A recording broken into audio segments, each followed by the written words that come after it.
Charles III prêt à payer pour le prince Andrew? La nouvelle risque de déplaire au prince Harry.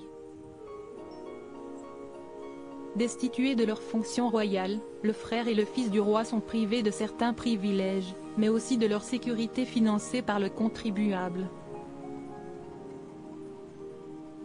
Si le duc de Sussex poursuit le ministère de l'Intérieur pour cette mesure qu'il trouve injuste et illégale, le duc d'York pourra compter sur le soutien du souverain de 74 ans prêt à payer pour lui. Selon les informations Daily Mail, la facture risque d'être salée, puisque la garde rapprochée du prince Andrew coûterait près de 3 millions de livres sterling par an, environ 3,44 millions d'euros.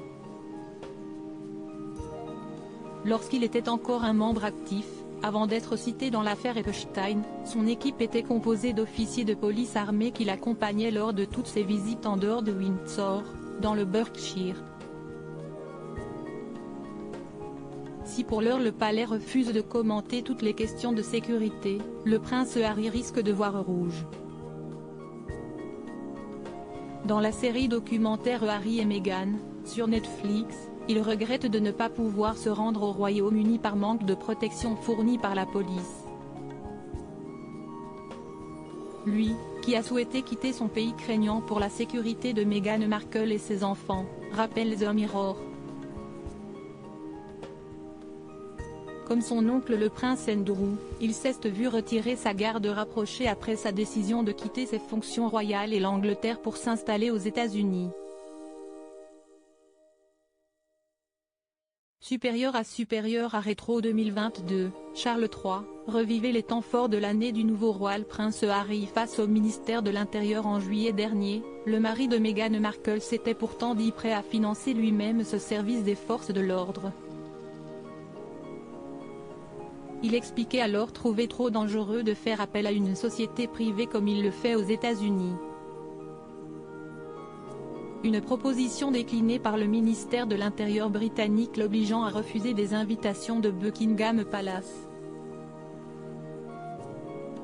Ainsi, ce n'est qu'après avoir négocié avec le clan Windsor, qu'il s'est rendu en Angleterre avec Meghan Markle pour assister au jubilé de la reine.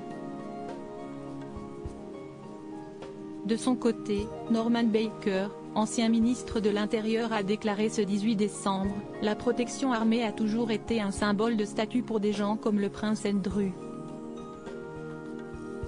Bien sûr, il devrait la payer lui-même et ne pas faire peser la charge sur le contribuable, car il s'agit d'un particulier qui n'exerce aucune fonction publique. Des gens comme David Beckham paient pour leur propre sécurité, alors pourquoi le prince Andrew ne le ferait-il pas ?» Avant d'ajouter, nous ne devrions pas payer pour la sécurité d'Andrew ou d'Harry ou de tout autre membre de la famille royale qui n'exerce aucune fonction publique. Crédit photo, agence.